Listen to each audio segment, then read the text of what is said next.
Whew, all right, I think I'm starting to burn out a little bit, churning out the videos.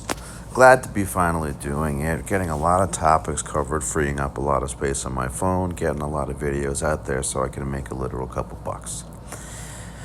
Whew, yeah, feels good. Let's talk about. What should we talk about? What should we talk about? I don't know, we covered a wide range of topics tonight. Thank you for spending time with me on this lovely, hot Saturday evening or Saturday night. Yeah, not bad. Not bad at all. I've honestly run out of topics. I can't think of anything that I really feel like talking about beyond what we've already discussed in a one-way conversation. I can't even think of any other pertinent current events that are going on. I will say, actually, that the Biden White House made a counteroffer on the infrastructure bill. They brought it down just under, maybe about $550 billion. So down to $1.7 trillion-ish from $2.3 trillion-ish. I think that that's a step in the right direction. Just so happens that a number of the things are still, it's not what the Republicans want still. And look, of course, it is or would be far preferable to pass this infrastructure bill on a bipartisan level. I want that. I feel like most people want that. I do think there are people being obtuse and obstreperous on both sides. So hopefully we can get something done on a bipartisan level. But I have full confidence that if that is not reasonably possible, then the Biden White House will pass something by reconciliation. Reconciliation will, of course, limit a great deal what can be passed by reconciliation, to the point where it may even be acceptable to members of the Republican Party. That number could come way down from 1.7 trillion if it has to go through budget reconciliation. But ultimately, and I've said this before and it remains true, Senator Manchin from West Virginia is the linchpin, is the fulcrum.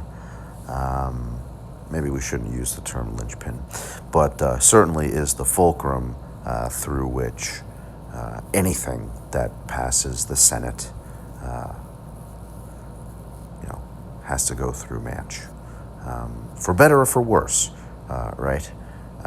It's nice that there are still moderates around. Certainly for me as a moderate, I think Manch is a little bit further right of where I stand, but it is still nice nonetheless to know that there are still moderates.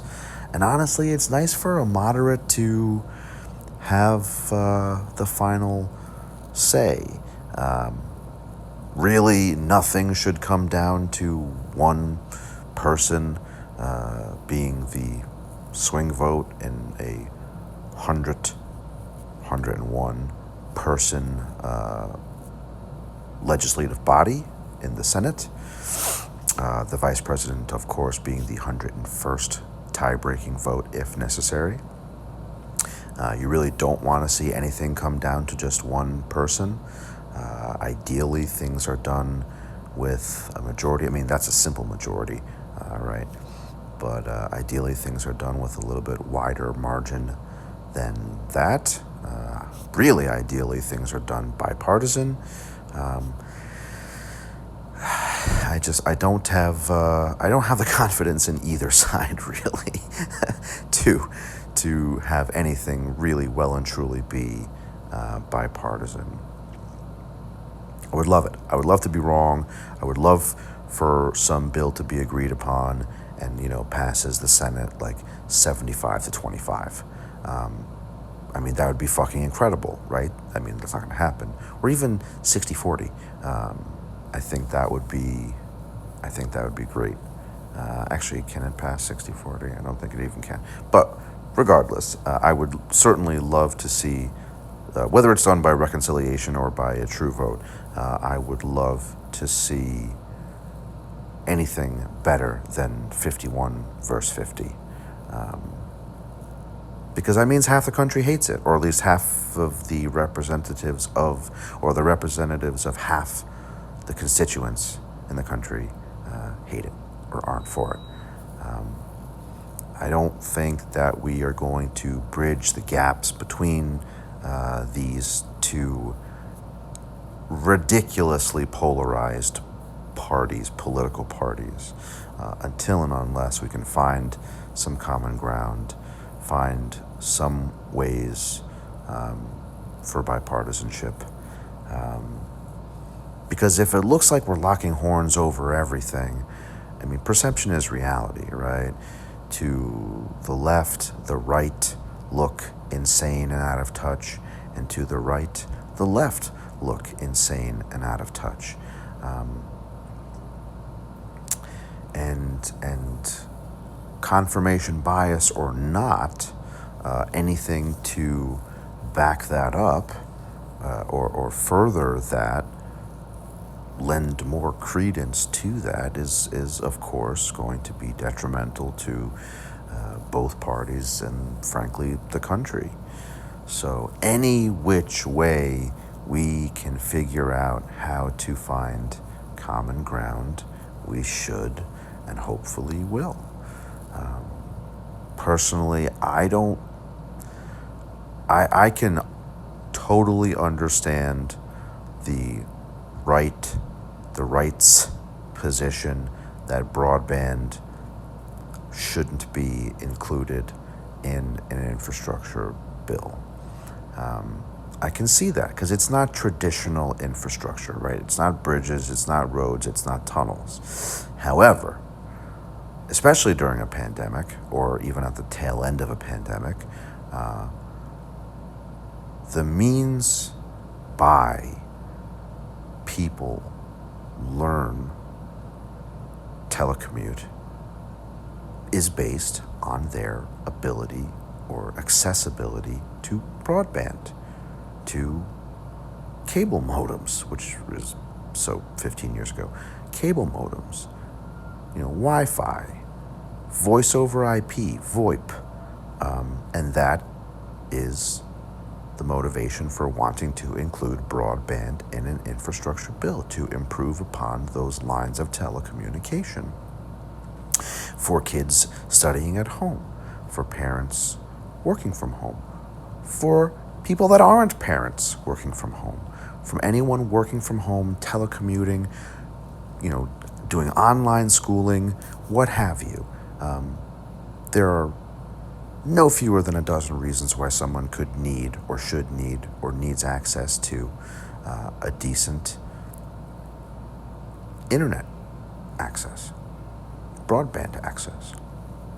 So I totally understand why both sides have their positions. Sure, not exactly traditional infrastructure, but at the same time, there are so many fucking jokes, like, oh, what's your Wi-Fi password, man? Can I jump on your free Wi-Fi? Like, hello, we're all connected at any given time, unless you're in a federal facility where they do not allow you your cell phone. Have firsthand experience with that. So, totally get both sides. Is it traditional infrastructure? No. Does that make it not important. It's very important. Imagine trying to do your online classes or Zoom meet with your colleagues or, God forbid, bosses, and you can't connect because you have no fucking broadband access, no wireless access.